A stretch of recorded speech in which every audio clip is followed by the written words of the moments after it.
டெல்லியில் முதலமைச்சரின் நிகழ்ச்சி நிரல் குறித்தும் தமிழ்நாடு இல்லத்தில் செய்யப்பட்டுள்ள ஏற்பாடுகள் பற்றியும் நமது செய்தியாளர் மனோஜ் பிரபாகரிடம் பேசலாம்.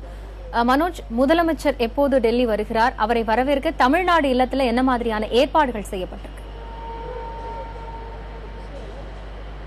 காயத்ரி, சரியாக 1:55 மணிக்கு தமிழக முதல்வர் ஜெயலலிதா அவர்கள் டெல்லியிலுடைய பழைய விமான நிலையத்திற்கு வந்தடைகிறார். அங்கிருந்து சாலை வழியாகவே தமிழ்நாடு புதிய இல்லத்திற்கு வருகிறார். 2:30 மணியிலிருந்து 4:45 மணி வரைக்கும் அவருக்கு யாரிடமும் சந்திப்பதற்கான எந்த விதமான அழைப்புகளும் இதுவரைக்கும் இல்லை. இந்த நிலையில் தமிழக அரசு இல்லத்தை பொறுத்த வரைக்கும் முதலமைச்சரை வரவேற்பதற்காக விரிவான ஏற்பாடுகள் செய்யப்பட்டிருக்கிறது. நேற்றைய தினத்திலிருந்தே பூந்தொட்டிகள் கொண்டு அலங்கரிப்பது, தமிழகத்தை சுத்தம் செய்வதென பல்வேறு ஏற்பாடுகள் செய்யப்பட்டிருந்தது. இந்நிலையில் தமிழக முதல்வருக்காக 2 வழிகளை இங்கு ஏற்படுத்துகிறார்கள். ஒரு வழி படி வழியாகவும் மற்றொன்று எளிதாக செல்வதற்கு 2 வழிகள் ஏற்படுத்தப்பட்டிருக்கிறது. எந்த வழியில் அவர் செல்வார் என்பது வரைக்கும் தெரியப்படுத்தப்படவில்லை. இது மட்டுமல்லாது தமிழக முதல்வர் இங்கிருந்து பிரதமருடைய இல்லத்திற்கு செல்வதற்காக வாகனங்கள் தயார் நிலையிலே வைக்கப்பட்டிருக்கிறது. அவர் வரக்கூடிய வாகனத்திலிருந்து உடனடியாக சென்றுவிடுவதற்காக அனைவருக்கும் உத்தரவுகள் பிறப்பிக்கப்பட்டிருக்கிறது. டெல்லி திகார் சிறையிலிருந்து 50 போலீசார் இந்த பணிக்காக சிறப்பாக வரவழைக்கப்பட்டிருக்கிறார்கள். டெல்லியில் இருக்கக்கூடிய வழக்கறிஞர் பிரிவு மற்றும் தமிழகத்திலிருந்து சில அதிமுக பிரதிநிதிகள் வந்திருக்கிறார்கள். இது மட்டுமல்லாது முதலமைச்சரோடு உள்துறை செயலர் அபூர்வா மிஸ்ரா, உதயச்சந்திரன் IAS மற்றும் அரசு ஆலோசகர் ஷீலா பாலகிருஷ்ணன் ஆகியோரும் உடன் வந்திருக்கிறார்கள். இவர்கள் அனைவருமே பிரதமருடைய சந்திப்பின் பொழுது உடன் இருப்பதாக தகவல் இருக்கிறது. காயத்ரி, பிரதமரை சந்திக்கும் பொழுது முக்கிய பிரச்சனைகளாக ஒரு 36 அம்ச கோரிக்கைகள் கொண்ட மனுவை அளிக்க இருக்கிறார் என்று சொல்லப்படுகிறது. அந்த 36 அம்சங்கள் என்னென்ன, அதை பற்றி சொல்லுங்க. கணேஷ், பிரதமரை சந்திக்கும் பொழுது அந்த கோரிக்கைகளை பொறுத்த வரைக்கும் 2 வகையாக பார்க்கப்படுகிறது. ஒன்று, தமிழகத்திற்கு தேவையான நிதி உதவிகளை பெறுவது. இரண்டாவது, தமிழகம் சார்ந்த சில கோரிக்கைகளை வைப்பது.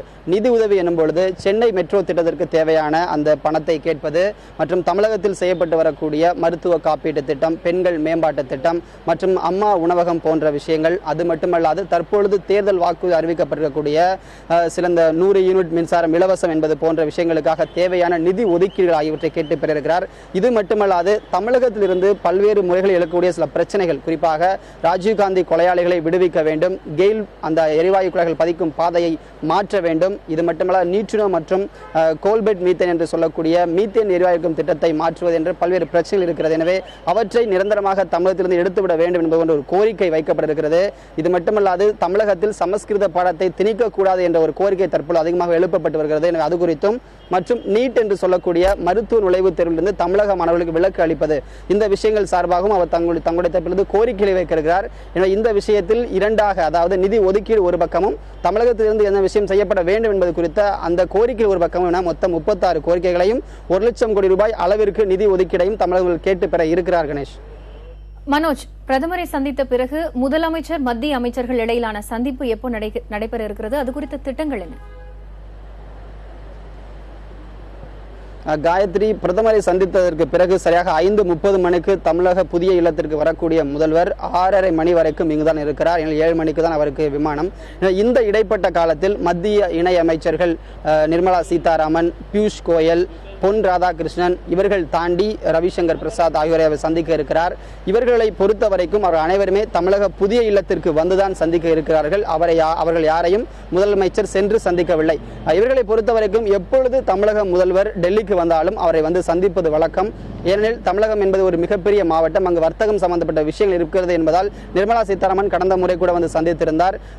ரவிசங்கர் பிரசாத்தை பொறுத்த வரைக்கும் அவர் எப்பொழுதுமே தமிழக முதல்வருக்கு தொடர்ந்து நட்பிலேயே இருப்பவர் என்ற முறையிலும் தற்பொழுது மத்திய அமைச்சர் என்பதால் கூடுதல் கவனம் செலுத்தி அவர் சந்திக்க இருக்கிறார். பியூஷ் கோயலை பொறுத்த வரைக்கும் உதய் என்று சொல்லக்கூடிய அந்த விவகாரத்தில் தமிழகத்திற்கும் சில பிரச்சனைகள் ஏற்பட்டது. எனவே உதய் திட்டத்தில் தமிழகமும் சேர வேண்டும் என்ற ஒரு கோரிக்கையோடு அவர் கண்டிப்பாக வருவார் என்று எதிர்பார்க்கப்படுகிறது. பொன் ராதாகிருஷ்ணன் தமிழகத்திலிருந்து வந்த அமைச்சர் என்ற முறையில் அவரும் சந்திக்க இருக்கிறார். இவர்கள் அனைவருமே அந்த 5:30 லிருந்து 6:30 உள்ளாக தமிழக இல்லத்தில் சந்திக்க இருக்கிறார்கள். காயத்ரி.